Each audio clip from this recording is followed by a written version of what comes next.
नमस्कार दोस्तों। आज का जो हमारा टॉपिक है वो है रिमोट प्रोसीजर सेल यानी कि आरपीसी।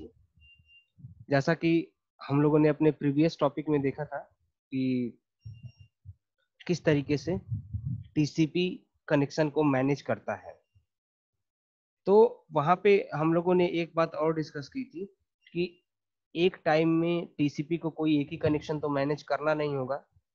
तो एक टाइम में मेनी नंबर ऑफ कनेक्शंस को टीसीपी को मैनेज करना पड़ेगा। तो इस ये चीज कैसे, मतलब एक साथ इतने सारे कनेक्शन को टीसीपी कैसे मैनेज करता है, ठीक है, या फिर ये कनेक्शन जो स्टेब्लिश हो रहे हैं इनको कैसे मैनेज करना कि कब कितने कनेक्शन को स्टेब्लिश करना है और कब कितने कनेक्शन को टर्मिनेट करना है, ठीक है।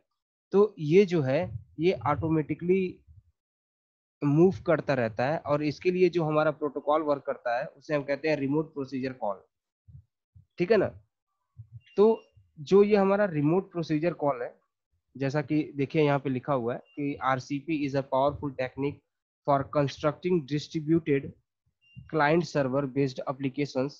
It is based on extending the conventional local procedure calling so that the called procedure need to exit in the same address space as the calling procedure, ठीक है। तो कहने का मतलब क्या है कि जब जब अगर नंबर ऑफ क्लाइंट्स बहुत ज्यादा हैं और कब कितने नंबर ऑफ क्लाइंट कनेक्शन को स्टैब्लिश कर रहे हैं या फिर कितने नंबर ऑफ क्लाइंट कनेक्शन को टर्मिनेट कर रहे हैं, तो उन सब चीज़ों का जो एक जो मैनेज करने का काम है वो रिमोट प्रोसीजर सेल के द्वारा किया जाता है। तो जैसा कि देखिए यहाँ पे फिगर में आपको देखने को मिलेगा, ये है आरसीपी का फिगर। तो सबसे पहले क्या है, ये आपका है क्लाइंट जिसको हम सी से डिनोट कर दे रहे हैं, और ये आपका है सर्वर जिसको हम एस से डिनोट कर रहे हैं। तो पहले क्लाइंट को कनेक्शन इस्टेब्लिश करना है, सर्वर को तो कोई नीड है नहीं। तो क्लाइंट को अगर कनेक्शन को इस्टेब्लिश करना है तो पहले कॉल प्रोसीजर करेगा। वो कॉल प्रोसीजर कौन करेगा? आपका क्लाइंट करेगा। अब क्लाइंट ने एक रिक्वेस्ट भेजी, रिक्वेस्ट किसको भेजी? सर्वर को। और सर्वर ने क्या किया? Receive request and start procedure execution. यानी जो क्लाइंट ने रिक्वेस्ट सेंड की, सर्वर ने उसको कैच किया और उसके अकॉर्डिंग प्रोसीजर को एग्जीक्यूट करना उसने स्टार्ट किया। जब तक प्रोसीजर एग्जीक्यूट हो रहा है सर्वर के द्वारा, तब तक जो हमारा क्लाइंट है, ये जो आपको ये फिगर में ये चीज दिख रही है, ये वेटिंग स्टेट है। यानी कि तब तक क्लाइंट जो है वो वेट करेगा जब तक सर्वर का प्रोसीजर एग्जीक्यूट हो रहा है।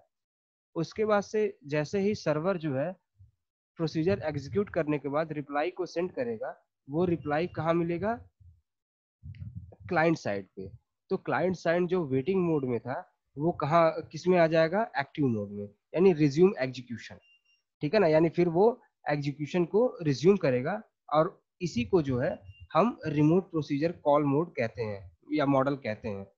कहने का मतलब क्या है कि क्लाइंट जब जब जिस क्लाइंट को, अब देखिए यहाँ पे जैसे ही यहाँ पे ये देखिए कनेक्शन, जैसे ही रिप्लाई मिला सर्वर से और क्लाइंट का कनेक्शन स्टैब्लिश हो गया, उसके बाद से सर्वर जो है वो अपना वेटिंग स्टेट में चला गया, ठीक है ना। अब वेटिंग स्टेट में क्या कि वो अगले नेक्स्ट रिक्वेस्ट का इंतजार कर रहा है कि अगर इसी बीच में किसी नए ने कोई रिक्वेस्ट भेजी तो फिर वो उस रिक्वेस्ट के साथ भी यही सेम प्रोसीजर फॉलो करेगा जैसा कि उसने ऊपर वाले के साथ किया है।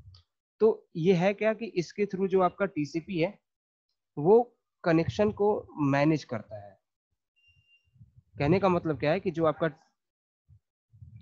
कहने का मतलब क्या है कि आ, ये आपका जो कॉल प्रोसीजर है या फिर कहें कि रिमोट प्रोसीजर सेल कॉल, तो इसका जो मेन फंडा है वो यही है कि किस तरीके से ऑटोमेटिकली क्लाइंट के रिक्वेस्ट को मैनेज किया जाए, ठीक है। इसका एक मॉडल और है जो मैं आपको दिखाना चाहता हूँ, और इसको थोड़ा देखिए। ये क्लाइंट मशीन है और ये सर्वर मशीन है। किस तरीके से वर्क, या कहें कि दोनों के बीच में कम्युनिकेशन हो रहा है क्लाइंट और सर्वर के बीच में, उसको यहाँ पे डिटेल में दिखाया गया है। ऊपर का जो था डायग्राम वो भी था, लेकिन इसको इसमें थोड़ा सा उसी चीज को और डिटेल में दिखाया गया है कि कैसे किस तरीके से। आइए एक सेकेंड।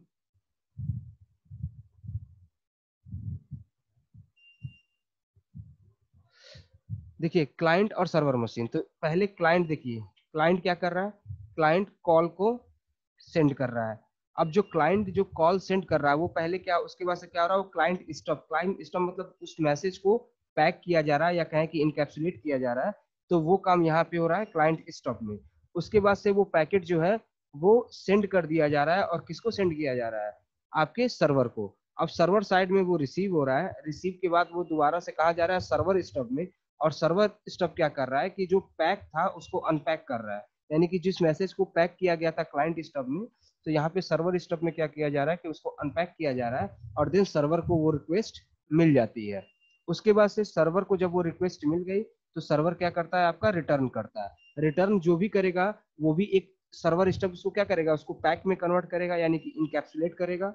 देन उसके बाद से वो उसको सेंड करेगा, और जब सेंड करेगा तो वो सेंड कहाँ जाएगा, आपके क्लाइंट मशीन में। और क्लाइंट मशीन फिर से उसको रिसीव करेगा।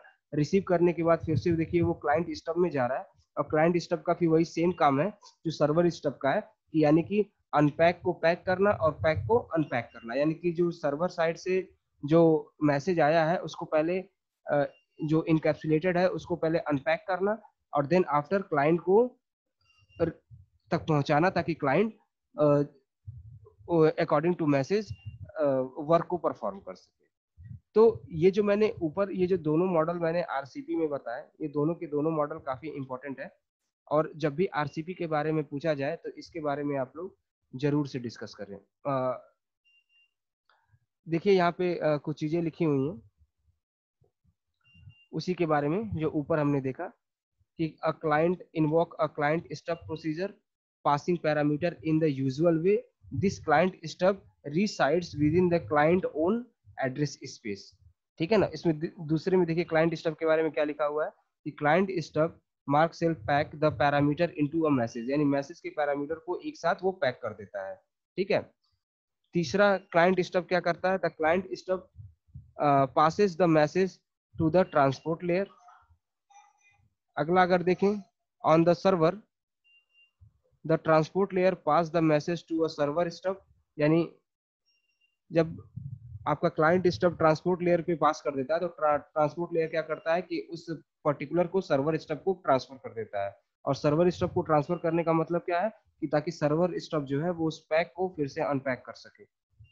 उसके बाद से पांचवा स्टेप में देखिए वही जो मैंने बताया था, when the server procedure completed it's return the server stub, यानी जब एक बार जो क्लाइंट ने मैसेज सेंड किया था वो सर्वर ने उसको डीएक्टिवेट कर लिया, तो उसके बाद से फिर वो उस अपना एक रिटर्न रिप्लाई जो है वो क्लाइंट के पास भेजता है।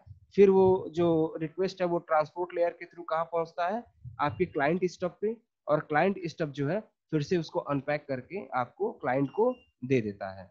तो यही वो प्रोसेस है जिसके बारे में अभी हम लोग ऊपर डिस्कस भी कर रहे थे, यानी जो फिगर के बारे में मैंने आपको बताया उस फिगर से रिलेटेड ये सारी चीजें, ये सारे पॉइंट्स यहाँ पे हैं ताकि आप फिगर को और आसानी से समझ सकें। आरसीपी में जो इशू आते हैं वो इशू कौन कौन से हैं, एक पहला आरसीपी रन टाइम, कि रन टाइम पे रिक्वेस्ट को रिक्वेस्ट को मैनेज करना जो है ये भी एक इशू है। ठीक है। दूसरा क्या है, स्टब, यानी कि जो मैसेज है उसको इनकैप्सुलेट करना। ठीक है। स्टब तो वो भी आपका क्या है कि उसको भी करने की मतलब काफी कंसंट्रेशन की जरूरत होती है, तो वो भी एक इशू है कि किस तरीके सही के तरीके से वो स्टब कर सके, तो उसके लिए सही कोड को इम्प्लीमेंट करना।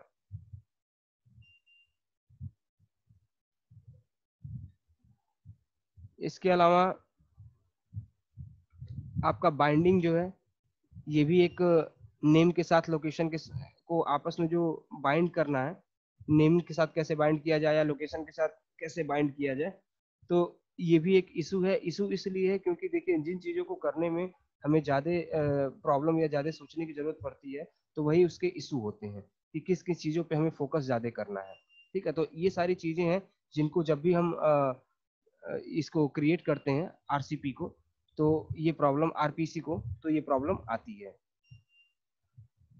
तो दोस्तों ये आरसीपी के बारे में था, होप सो आप लोगों को समझ में आया होगा। और उसके बाद से जो हमारी तीसरी लेयर है वो हमारी प्रेजेंटेशन लेयर है। और प्रेजेंटेशन लेयर का जैसा कि हम लोग जानते हैं, जो मेन काम होता है वो एन्क्रिप्शन एंड डिक्रिप्शन का होता है, यानी कि डाटा को ओरिजिनल फॉर्म में कन्वर्ट करना या उस फॉर्म में कन्वर्ट करना कि एप्लीकेशन लेयर उसको एक्सेप्ट कर ले। तो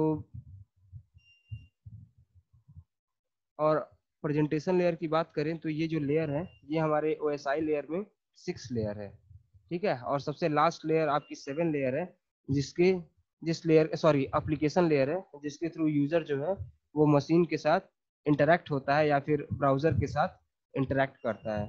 तो वो आपका कौन सा है, एप्लीकेशन लेयर है। प्रेजेंटेशन लेयर में अगर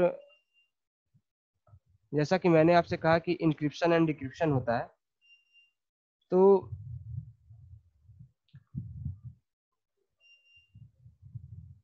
इंक्रिप्शन और डिक्रिप्शन की अगर हम बात करें, जैसा कि मैंने कहा कि इंक्रिप्शन और डिक्रिप्शन होता है, तो इंक्रिप्शन और डिक्रिप्शन की बात करें तो यहीं पे आपको थोड़ा सा क्रिप्टोग्राफी का भी पार्ट देखने को मिलता है।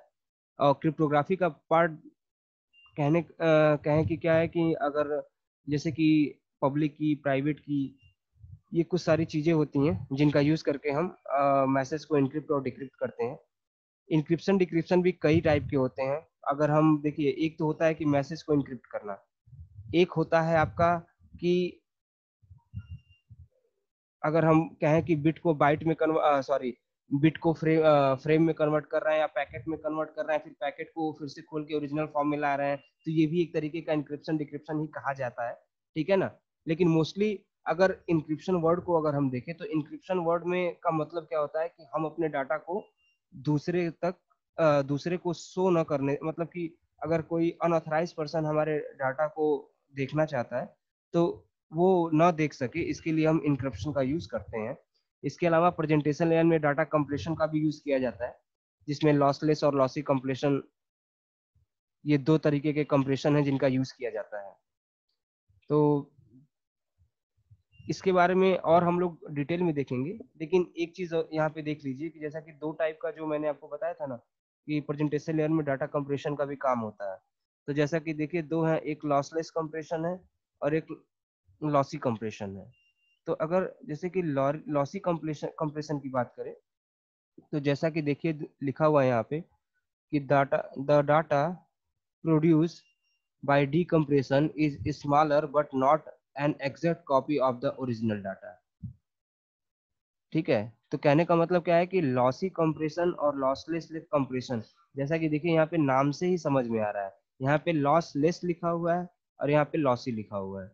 तो लॉसी का मतलब क्या है कि अगर आपका इंक्रिप्शन डिक्रिप्शन, अगर आप सॉरी अगर आप डाटा को कंप्रेस कर रहे हैं तो उसमें कुछ पार्ट जो है वो डाटा का मिसिंग हो जाता है, ठीक है ना। तो हो सकता है, तो उसीलिए हम उसको लॉसी कंप्रेशन कहते हैं। और जो लॉसलेस कंप्रेशन होता है उसमें कंप्रेशन के बाद भी हमारा एग्जैक्ट डाटा की कॉपी एज इट इज हमें मिलती है, तो इसलिए हम उसे लॉसलेस कंप्रेशन कहते हैं। तो कंप्रेशन में ये दोनों चीजें भी, डाटा को कंप्रेस करने में ये दो टाइप के जो कंप्रेशन है वो यूज होते हैं, एक आपका लॉसी और एक आपका लॉसलेस। तो होप सो आपको आज का वीडियो समझ में आया होगा। अब कल नए वीडियो के साथ मिलेंगे। Thank you very much.